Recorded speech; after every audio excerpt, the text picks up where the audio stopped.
Bengbe wama ombiono abasana excel no makarata. Yaji mama abasana shima emepika creditebie rabani no first class.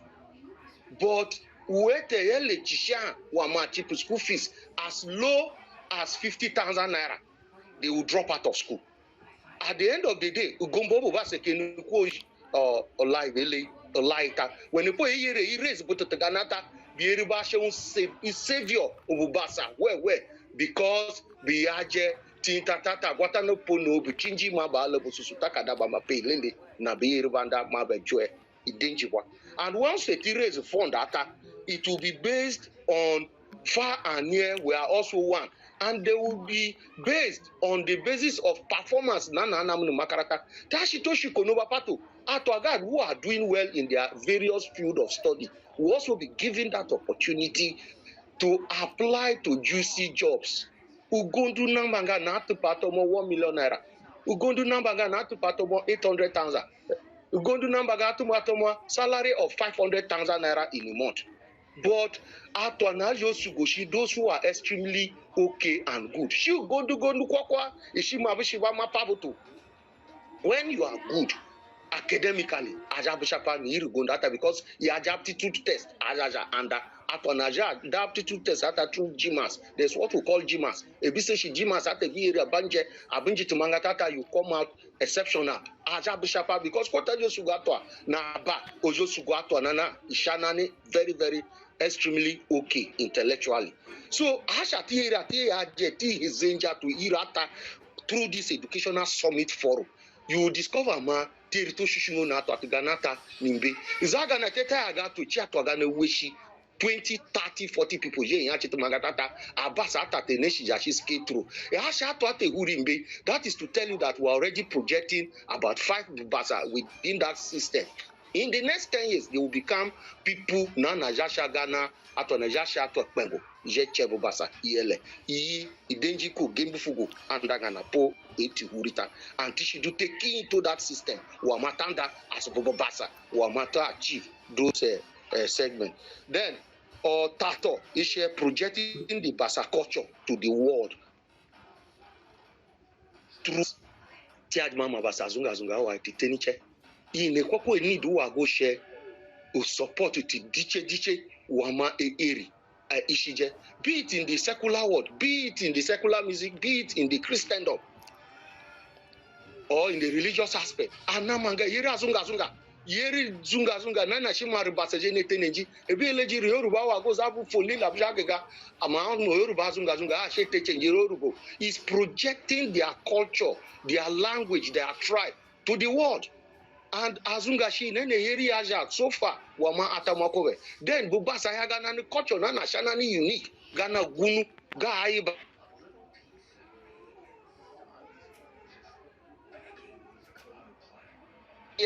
from Niger, from Kogi local government, from Benue, and from other places in Bassa Zogeni. Aja they are harmonizing together. Ashe present Ugunata at the National Theatre Center by people way of writing to them. Aja present. It will even serve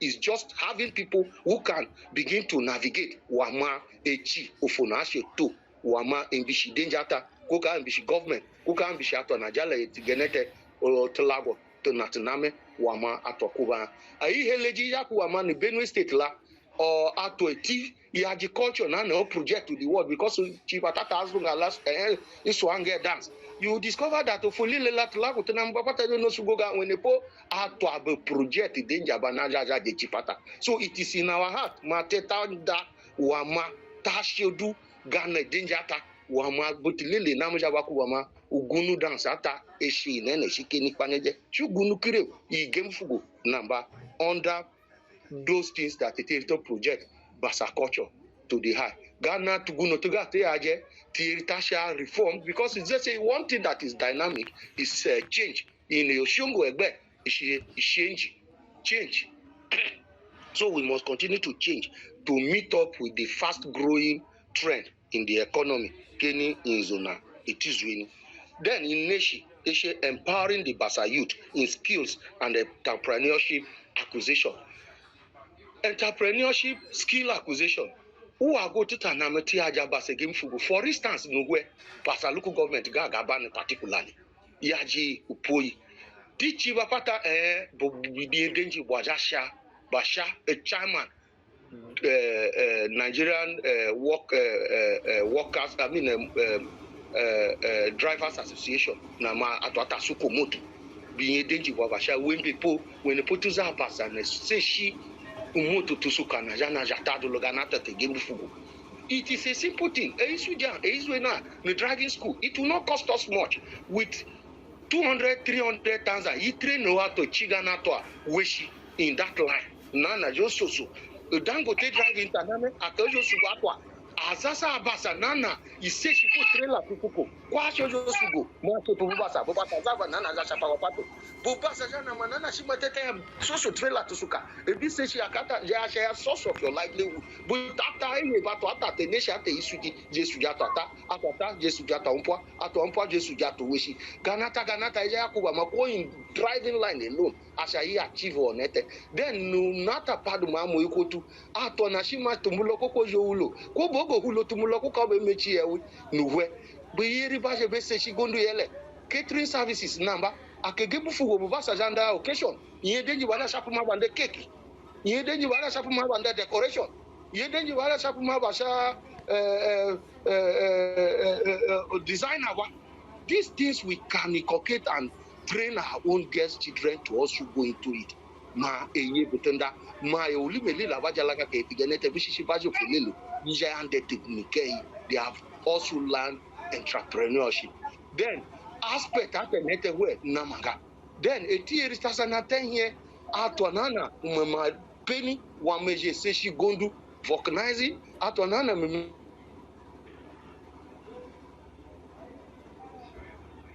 ma say she capturing work atonane me peni sasana ma say she Ghana na tanda here. We will go a long way to design business plan for them. Mahamu to give fugo number and that block waga. That is entrepreneurship. But as she registered though, with CSO, with Corporate Affairs Commission. Corporate Affairs Commission registration is required for you to access any loan. Kokama which is the grant from government. By the time I was saying, I was well incorporated. Ghana to be on lavanda. So we will project all those people. And Ghana Teto projecting is by canvassing and taking a color go away. So but the leadership need the BCDU body is supposed to harmonize and coordinate all those things together and put them together. Shishima BCDU yaji kuribi ijaga gaja sharita kuko board ishigana motu na ja suka to abuma chifuna ajala mechi tuniaga wama Bassa zichi bubata yaga chirma. That is in the aspect of projecting the Bassa culture. Empowering the youth and skill acquisition. And the molo no mahuaga.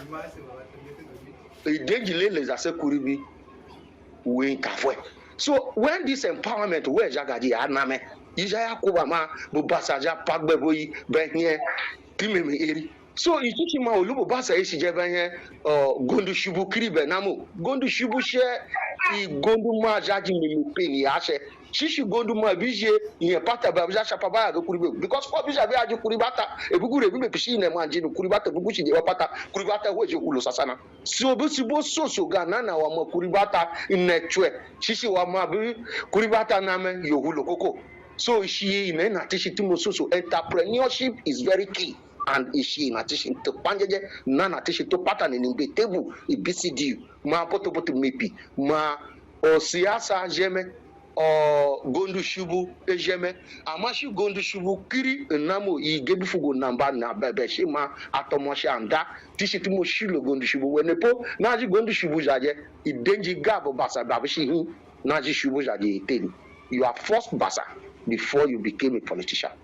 So akoko tishituma alaga tamapama entrepreneurship is key. So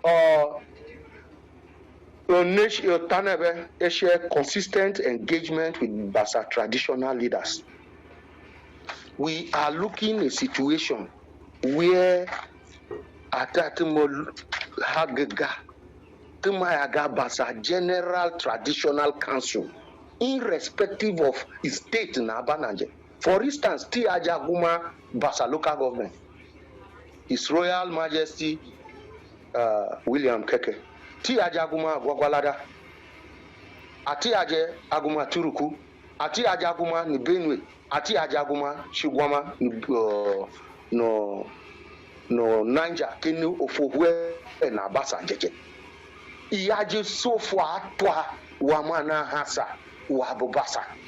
Kajala ma ni BCD ugetete ni atoge hueja ya ga tutwa ta te kirija shi tutwa ta be kire ya sha tutwa ne stakeholders ne ti refer be pega shema o representative o youth yanama ni state yi lele Bassa jeje bozoku representative o oyuko ijayanama ni state lele oyuko to Bassa ya meeting aname a representative or atonanamu political class and ogondu shubu ajanama a representative atona shanjo gondu Bassa ofofo Bassa zogeni ajanama godo ibo representative Bassa nana ahwetime namo folele na zogeni ajanama a representative atona andahia uduko ofolela Bassa zweni ajanama. So you got that where all your form traditional camp water and you bapata ijaya shama. It is a general traditional council meeting wa Bassa. He gave before na baba mati aje plan wa moduta sangana ama emituma ya kama anje bapatata. Ebi heleji wa kama o denjiga mati jasa ko ijaya kuba ma wa ko asike no atoma obani bega nato no gbure ikeche we be po we development ine namu wa bo to wa gama Bassa ga ba together wa ma ba shike. So at the end of the day tije ma ala that confront Gane Denjiga Agbajigala, Gane Denjiga aya agbare yi katese abo eleji igbo baba yi katumanda so tie tuma ge meeting ni uri abembe mato yi o na mo ago your confront country ga ishimati shituma ga tanisha yi eleji gunu ga ai bata ibeke yi eleji abugbara ga bata yi ajidu bugbara yi eleji ike na yanda yi ajidu so wenete ijama tishima ike wa matina front in tie tinemegusije to government at the center duka tinu mombi onu ni lele na tajala wama bayaga. So at the end of the day ijaya yaga ube na Nigeria get kwa ehi osugbo atwa obibeleji ojo osugbo atwa ni soja mama Bassa ga sugbo ni baba to nepo uzofu atigije ti eleji mati tala tiga janda ya recruitment na makaskaza bana Bassa ja ga je to mamumbo to apply wo goduga Asha Temazi, Teta Chapelite, Pagata of the General Bassa Traditional Council, Ajana is the Chavaja Shopista, Teta to one and 4 years, and we are entitled by federal character to have our portion of recruitment, for recruited people into any organization. Nana Name, Dasha, Mamutu Mishi qualify. And on quota system, Quad Kashishi qualify. Ajolo Numa Suja, when they po Akoko Tikiri Shoko Yago, I have put in yo moyo. Waza didn't Aza don't be no. Akoko Tetime, oh, Megashi Takala. Tija Chituma Kalega Nato. So coming on board in BCDU, Gatajala Mataja, the Pima, Shueshi, Ba, Ibe Ajasha, Tajala Mata, great way Nabu Bassa Jaya Gimbe, way Nabu Bassa Jaya harmonize themselves and come together.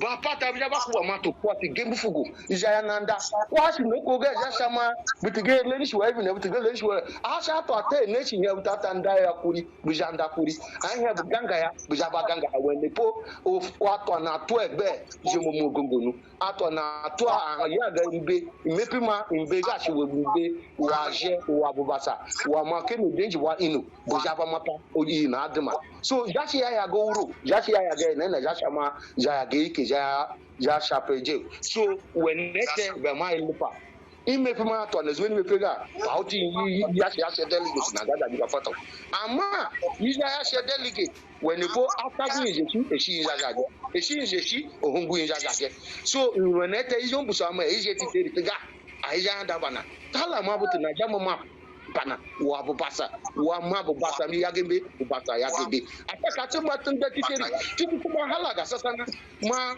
ilele haji karma sebe yaji karma so ko abila bana ma au sarabu tu ofoko yike jana mwachi ma abila kubajala ma ndaga gaja wa mabishi na bajalo wene po ajabi ha ti karma so ko sabi aga ama ya sha tubaga tuta namu ni kiboro tiye tinje aibata shi tu yijaja di metchele wene po yija mafama ine mangeje eshe tumopi wama egure etibisa bishowa ya shia eshito aja eje ga bu kwatata pana o feedback wama i namuna yenje na koka ina ye mwana tuma na matumata na jimu kunanga onu monini madala mama imbusuma uno mo no banking sector for 17 years gondu ogoni graduate in the year 2005. That is Shua, Umpan Umpan Virginia, the university. So, Shua, Tunan, Bafata, and Iajibiko Gayajima. And by the grace of God, I have been doing my best to the best of my ability to Bassa. And if given this opportunity, it's a call for me to do more and leave that office as at when due. I can announce ishiri ya njishigolu tite nipata atukoboma ishi ashe register atukoboma ishi ashe rotational atukoboma ishi ashe mofulele Bassa na mkafata Boshiba Nama participate in the National Association of Bassa Students, and we injected those things into the constitution.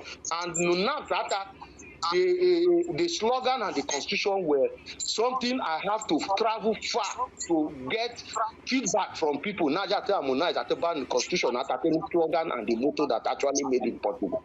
So today, Lupenengaya Jishima Atuba Bassa, Atetumande Titeri Mabutunaja ala Dogodu Nana, Oka Mepi Wabu Bassa. Koka mepi o Takashi na Tobu Bassa. Takashi na Tobu Bassa wago she Takashi wa mabu Bassa ya ishi Takashi wa ma Bassa gushi chigondu. Ishi Takashi ma tigeji ma ushubu na na jashi shapa Bassa bimbe timomolibonu ishi anama. So madala mama kuna nga bepega wa ma question ndingo name ta jishije muti aji question do you put it forward then ga please we read it out then tutama Jishije Ajishugata one after the other. Okuma for joining. I appreciate all of you. After Lele na Chikeni no contest ga BCDU eteniche when the po danger na abashe bebuzo shiko no wa majua. Ama olupo evatanda mageti gengeni etimaking at tumana tumaga. At tumana aja she regret that tumana tumago. Aja yaga inyasa no kunangebe. Okuma well. Thank you all. Thank you. Oku Doctor, I think you have even gone beyond what some of us had in mind. The explanation was very explicit. Oh, Mangano, the message platform, the icon there. So I'll read out the message. Maybe let me read why before I go to the another message. We have 3 messages here already. The first message, Nana Nami Pega is from Mr. Dako Samuel. Thanks, Doctor, for this aspiration. Assuming you are faced with challenges which require your urgent and immediate attention, both in your home and in your nation at the same time, which of these predicaments would you treat or pay attention first? Thanks. All right, Okuduan question ata. Your home is important. A product of your home is what makes you what you will be in the society. But as a science and where Yerishiba Jajeba lead that. Where we put in the magnanimity of in Ajimobapata, which I have Shibaya go people, without Shibaya go people. So be you go to Yaga, people will share help Pabashe. Abi Haji be go be ogo, you be going So predicament that Javunda Yawama, Ishitugo Bana Manabi, Lavanda and Weber, Indigondu, Ashago Goron Weber, Ishiganato. So Tatam Bepega Beajibuko, Mapama Buko Bushe, Upango, Bashabotan, the Vilva Kalana, Uhuru, Nabjolo. So Makalana Buko, Nele Mabanda, Molo Malama attend the issue of Bassa.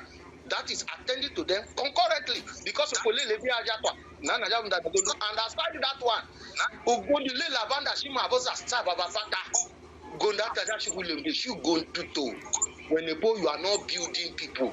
Ugondu get Chimatan de Betega, Ishigondu Wama, Koza Saba, Ugondata Jana Sabapata. Because the got to Ajasha state coordinators in various units. A state coordinator Tabeku Jasha Gondaba, Ugondaba Shimo Fata, she go to Ba Gunuruwata, Bujobumbusa in a ship plan over in a Shabajala Manje, in a Dujasha plan, Aquawe, Bujobumbusa communicator ahead of time. My attended Gemandano, in Ajandano, Dama Kazabana, Damatemechaka Kazabana. So, Era La, Shima, Bishivana, Mafisika, Isabayo, Mina, I got to man the meeting in Bepega through Google Meet. You will meet with them and discuss Kwashi meeting Ajala create Gunurubo create Kwashi WhatsApp meeting immediately and things will be sorted out. That is where we are bringing in digitalization in the governance of BCG. Oku. Okusa, we have the second question from Mr. Emmanuel Suku. But before then, I think I took us suggest you turn it to video in your own side so that will do. So the question from Emmanuel Suku is this: we have Bassa people excelling in various fields of life, such as engineering, education, military, paramilitary, medical, etc., scattered all over the country. How do you intend to harmonize these various professional groups to have a common ground where they can enlighten and guide the younger generation who intend to the same path as their chosen career? Thank you very much. The stakeholders meeting have elaborated that get a 30 Mayaga but General Bassa Traditional Council / Stakeholders Forum meeting. And the meeting is going to be slated to be having it either quarterly, that is, Noyua Jayasha Palineshi, Yerikayasha Paliebi, when a Tumomolono, where my Yagashana, because it's not a one-man agreement. Papa Tabjaba Kubama, in various with Magan and Bedaga, Jana Mabapata, Ajayaga, Ajem, the mentorship, Ajo Musatoma, Majale, Kadabana, Subayagana. Because these are not where about details itemize each other where data is within Bunam military, Bunam paramilitary, Olu Nevishin Bapata, Tabutishin, Olu, data mapper, and to have victimized for promotion, data mapper. So at that moment, Ishaya Shefweli Bubasa, he later headed paper BCD Bubasa Jandawara. By the time I speak collectively with one voice, in a positive light, not Matashapo Toshilo Nupeteo, Awo, Tetevwe, Eti, Ijashe, Nazar Tato, where Jamapama, Ibubasa Hena, Aswana Guma William Kaka, Bumbe, Bijabe, Tubomolonu, Aswana Guma to Guagalada, Bumbe, Bija, Tubomolonta, Aswana Guma Tuko, Aswana Butilele, Aswana stakeholders who are to where, as ye Tubomolonta, to Panamo Notu. And at that moment, we are working towards unity of purpose. And doing it does not take anything. It is shaping just 1 month of going about collection of names of various Bassa sons and daughters, home and in the diaspora. They include that on a number outside the country. So that put in a human and wish we get Shiba man to go. You need to go Bajala Mabaja. But that a number Pataja Panabuana, Bujanda Nabuana Ganamabanda Butupata. So these are the things we want to put in place for the new PCDU that is coming on board. Oku.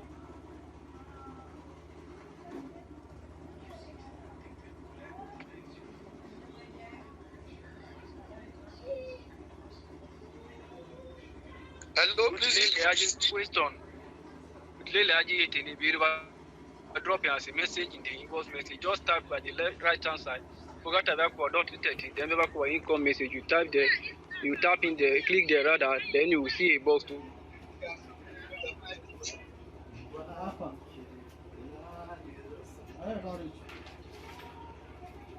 tap your question. I be the shikabanda gata to be bashilaga 2-1 again. Then the river to hit from Minister Post on the far and near Bassa is one. Observation. How can you handle the Bassa in Abuja to count others as one in terms of demolition in Abuja here? 2. The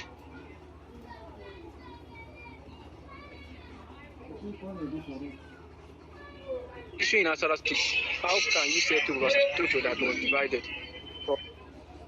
Doctor, did you get the question? Okay. Issue of demolition. Is he talking about issue of demolition?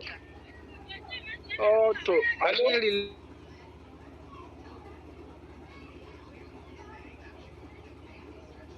Hello. Please. He get what he wrote. That is what he wrote. I didn't really get. Demolition. For me to come in issue of demolition. Demolition.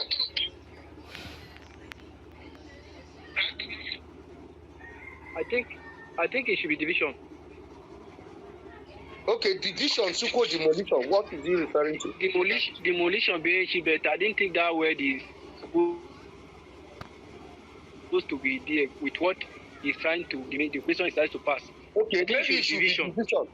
In the issue of division, you see, I keep saying it.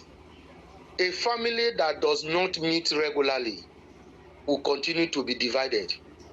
Divided you fall, but united you stand. If atuma to egbe, etumomo oshichigonu, etumomo moptonu, issue got division jashia namo. When a t-shape etumomo project, sasanama, o slogan ga fa near we are one name, butu eshichiji, be mepi motive be, jashia namo, where te shima to twat zabo.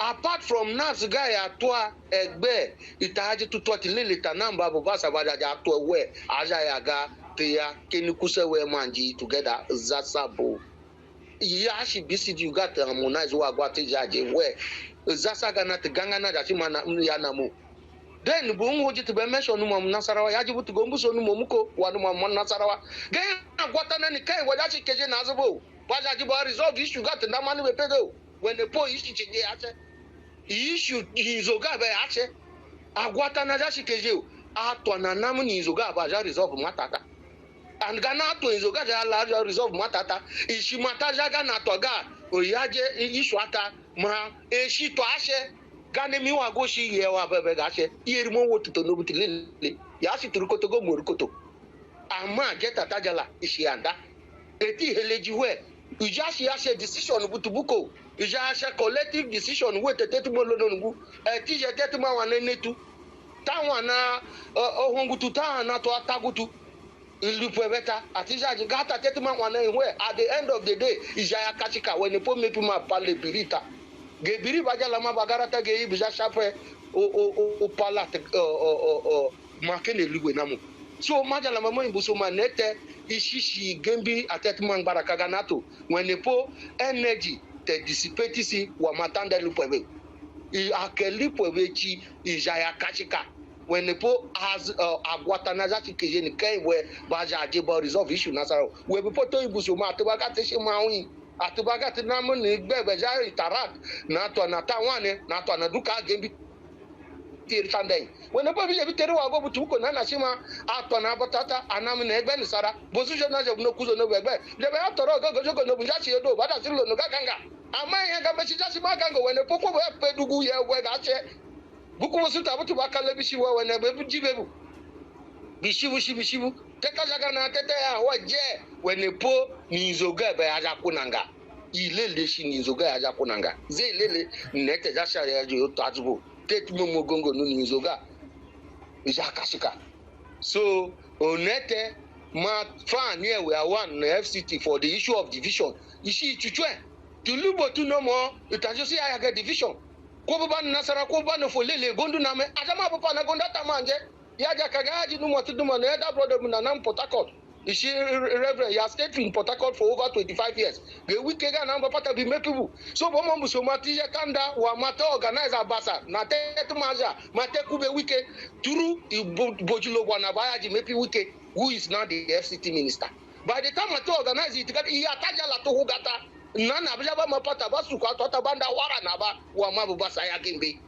At the end of the day, Ashua Gobu Basanabane, Ukogi, Wadaji harmonizer, number pata here, Jeturima, Ama Visha Basaban Nasa, the division of Lotulona, Ajosolono, Azatolono. So when Nete, Team Mepima, Kanatetina Mandi, Nakanatish Tande. So I got another pan of wisdom, Nana Tetuma unite, Ashatima Agatotua. When upon a Tutata, Bekiri, a Tumumusunuma, Gavine, Ijavenja, Ijishu, Agavenji, Kadavana. Without pride or without anything. Uembe Bobassa. Obo na tenje shi ditoko ija hugama Bobassa zabayo idenji kola namba enhe. Kena gwatanele no balotato. Oku. Okudu doctor. Nazi uwi na ya hitini na manana no inbox kata. Ama itago the question. And the question is coming from Joseph Luzoma. Thanks, Doctor, for this move. How do you plan to enhance and modernize our culture, our cultural entertainment to align with the demands of the 21st century? From Joseph Luzoma. Thank you so much. Based on culture, harmonizing before TRG culture centers in various states and even at the national. By the time Bapata, he cover the modern tools that are being used, Bapata. And by the time I give example, an analogy of the thief kingdom. At a TV, and maybe I go no Chibatabati Swange dance. When people are to sue Abaja Je, to you, Ishingeni Ajaji Chilevata. Ugunugati Ajeshu Gunupi, Ubekufunu Wamanje. We are modernizing one using digital equipment for drumming. Equipment if it is digitalized in such a way, every other ingredient is winning in Matajana Bananje. Yajazi ma chebe hoje. Buti lele ba hu genja mapama gunu ya ibaba. Iyebi butata bazunga baya ganani training because gunu ja shishia shema when kwako abejiji nuwe ebise shishi take the business so take the kondete madu gabo yeri will meet up with the challenges of the current situation of the 21st century. Theater art will be involved in it. I had the technical know-how on how to inculcate it and make it grow. We have people in theater art who have studied theater art. Artists are through our educational trust fund. Theater art, on all those things. So it's a long-term plan, and they are short-term plan, and they are also long-term plan. In the next 10 years, Bassa, we will be flying high, and Jashane Denji Dama Ditano Kuduya Manga Mabasa Bananje Ajajashi Gege. Thank you. All right, that is very clear. And we have another question here from Ibrahim Aguma, Mr. Ibrahim Aguma. Well done, our incoming president. I enjoyed your presentation, but I'm looking at the time in office. Can 2 years be enough for all this project? From Ibrahim Aguma. Thank you very much. Government is a continuity. Has to be continued. Especially in Nashima, but in office, Jesus Christ is a given. For the way your pastors, I am to go and that. That's handover document. We did it enough. We told enough. We made it clear. We made it clear. For president, which of 2.4 and above. So who are going to 2.5 and above, which is 2. So they were going to driving instead, which is an automatic motor. So Ishimana is the normal. So I don't want a leadership which is stagnant on myself alone. So we will continue to project it. So that tenor is enough for us to do standard to Ama with the help of God. With the help of God. With the help of God. No fire watana. They put so many things on board.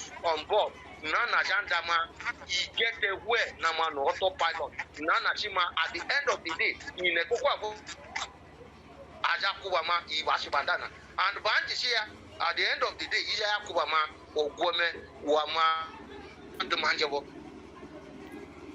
Montangan, and Majalama get to Natana short. Wama to Mona Zagaje, Bututi Aje, Telepining Japotapa, Subutu Jayagana, what impute Nabajaba Panavas. Wama at the end of the day, Jana Jaran Butu Jayaga, he say, none of you in a very dubumpion of Bassa. Oku.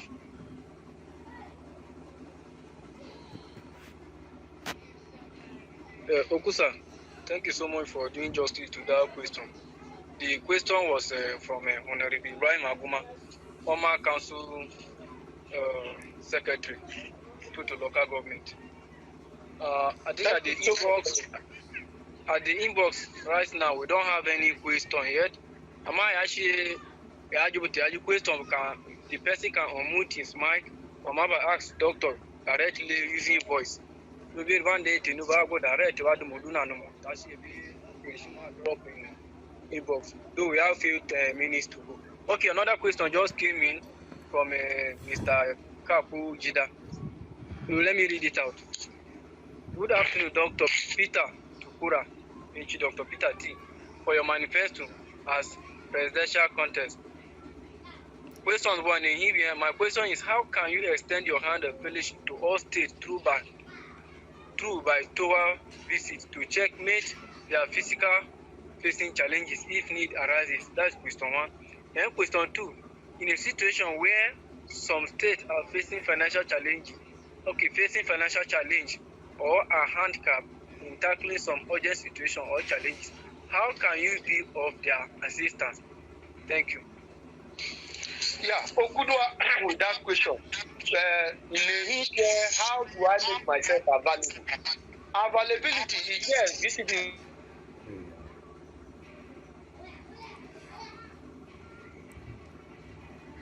state to go where at the same time. But when it is critical, I have a car and I have people who can also follow me. If depending on the situation on ground, that is one. Then EAB, financial challenges is when they go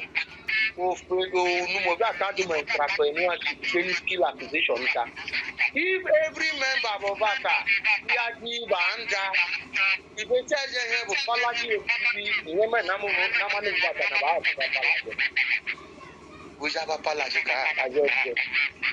that gave me my what I got. And outside that one, Yaki Asukuma and what the here that Kalapile, that Kalokoya, Mukwatuna, Umeri, Nakata, Mato, you know the number of what to do of Kazavano, Yonuma, Wama, Rabadi, and at the end of the day, we get the panel to Kiloma, and man, that Matoma, when you can live Gama, Parma, Island, Wama,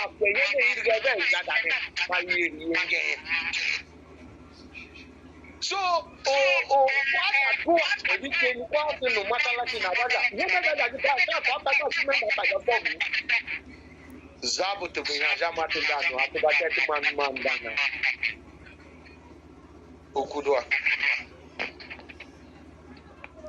Okay, Okudwa, for doing justice to that question. To that, yet in a Lago Nibo, Samaja to Kunjetin Kitiku Gamaruta. Mr. Yakubu Adaku Tukura, your namesake. Where leadership is patience and endurance atlas. Dr. Peter, you have aspired for 15 Bassa worldwide. Advise you to employ self-determination and personal mindset towards human desire and individual expression. Thanks. Then Mr. Joseph Ruzamazachi. With this compelling vision you have articulated, my best wishes are with you in the upcoming election at Dr. Peter Tukura. Thank you. So, Tuzasa hit in the lab in the inbox, and also I even almost to the time Nana take a fix.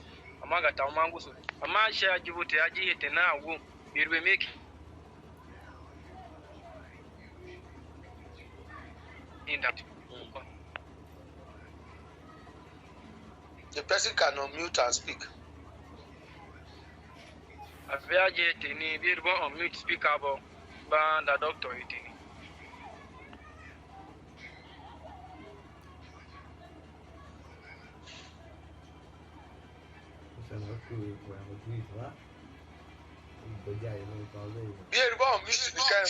Some Jay-Z, you can unmute your speaker, please. Unmute yourself.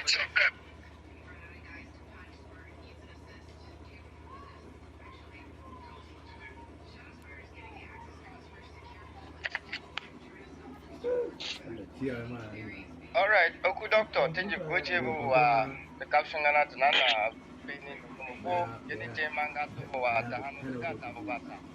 Nana Bupa Bayma, Takuba Ganana, Aguatana to be no Gana Ditch, Ma Matakana Gum Chingo, thank you for Davy. Name the share, Usene, Ikeshichi Asher. When the po but Nambiana Queen, Mipigana, but to a love willy. No association Gama, Makarata and Naps. And wait, you are got my association at the Tishikeni Dimi Yashi Aganava, the Kiridu, Yatogu, Mato, Abasa, the Nigeria, where. Now, Naga, I think Barachi will go share na Oture, Oguse Nemishe, in the Copa Pepule Yashe, Aguatana Leni, Abiteni, Akaraga, Timothy, Gum, Wama. But to come to no shiga Nana Bajala tackle some of the challenges Nana Wabata. And I appreciate the fact you are a practical person that we know. Now, Yajire Akoko Shuama Yashi, let's say for example, what the Sheboto of Nasarawa,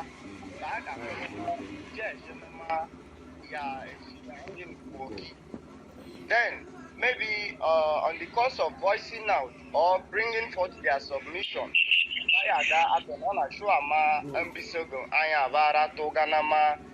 sometimes here so person when the bush she state to go. Now this thing has been happening between the interstate challenges that they face, and record them people so that we can support the system. But where you are being robbed outrightly, you have to get angry that you are robbed because you are not carried along, and you are robbed outrightly, and not because of anything, maybe because of sentiment. And thank God, I don't know, where the NAV's paper presentation was centered on sentiment, where certain things are done based on sentiment. So Buba Seshiribo should put sentiment aside and let's work towards achieving our purpose based on collective purpose of interest. So transparency, that is one. Then two, being united as one brothers in a force. So if you see it, man, you will see it. It should be clear. Okay. Okay, sir. You go, sir. Thank you, sir. Thank you.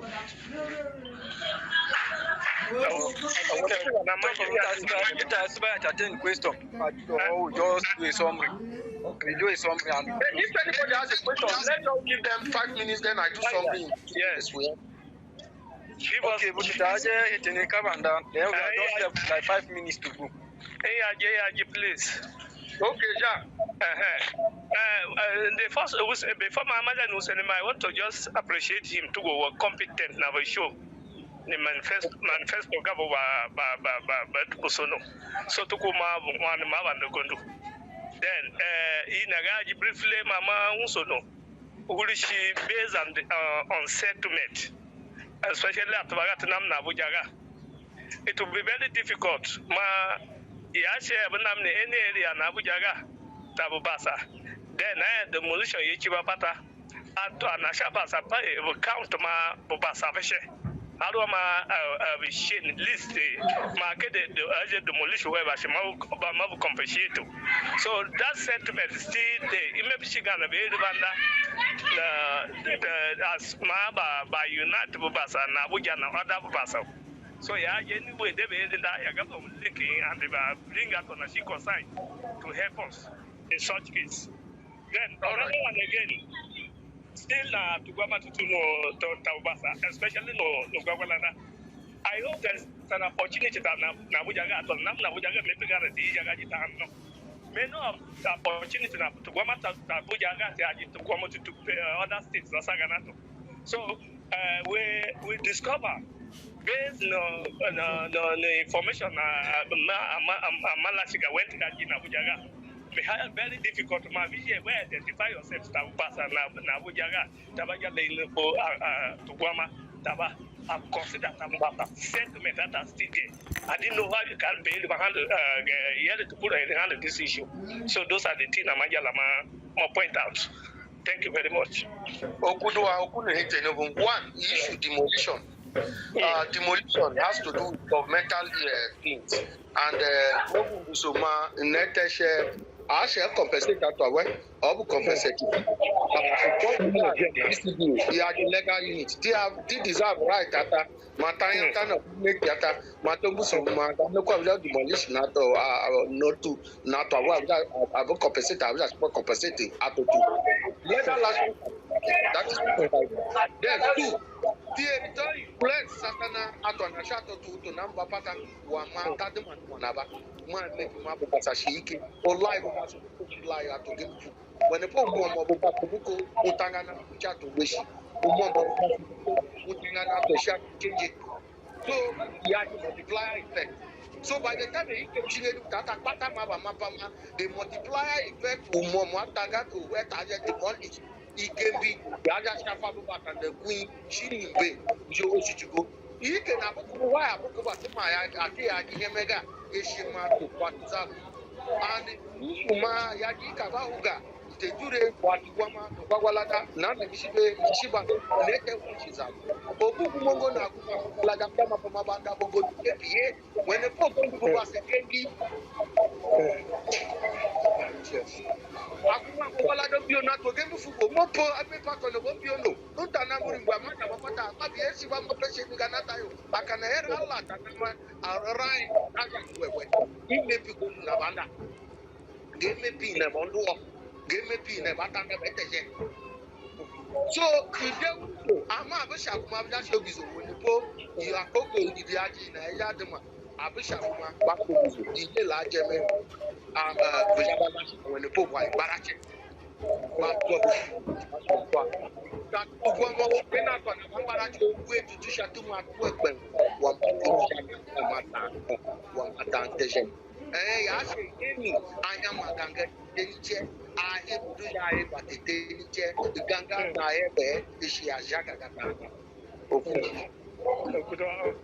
I'm very happy to get the way I'm going to respond. But the issue of demolition, we should go, whether the Namizak involved, we should go work with the stakeholders in a NAM FCT, because most of the cases, I'm more experienced.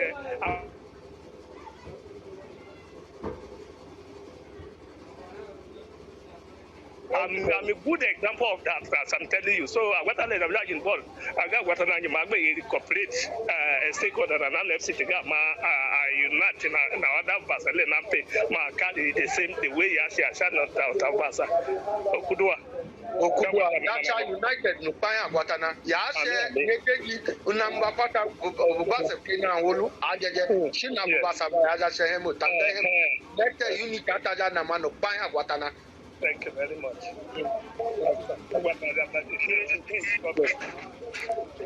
I think She Takuna about almost 2 hours now. Maybe doctor, maybe that pan. Summary. Oh, is there any room for question? Everyone's join for manufacturing online. I want to sincerely appreciate all of you and tell you that my coming in on board is not out of ill motive or any other thing.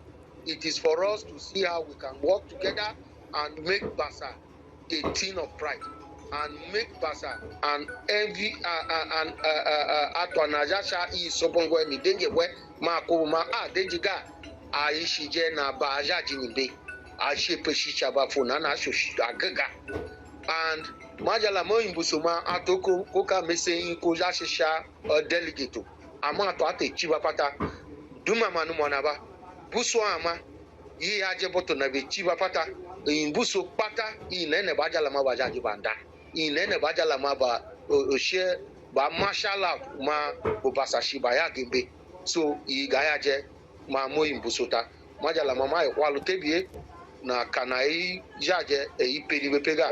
Some of you have busy schedules, but you left your busy schedules to come and attend this meeting. Inji Gweje Intebi, Adu Emishima, Gabu Bassa Kenigombo, Gabu Bassa Kenigombo, Gabu Bassa Kenigombo, Okumawe. Okusa. Oku doctor. To, Suma Tata, you know, Kunagago, Daddy, Mama, do my question, Ma, Maka, doctor, Punu, Gweje, in your Gweje TV, and another door. To in a way, Shima to Magawa, Jimmy Pega manifesto ga to Yaya can do my Ishingeni for Atawe in an Avajame. Any record better, share record later, and a territory on a Kotawe, Mado Auge. Division of war, Nana Vaje or Bassa Nation, Ukuma. I think Tistakuna Gaga.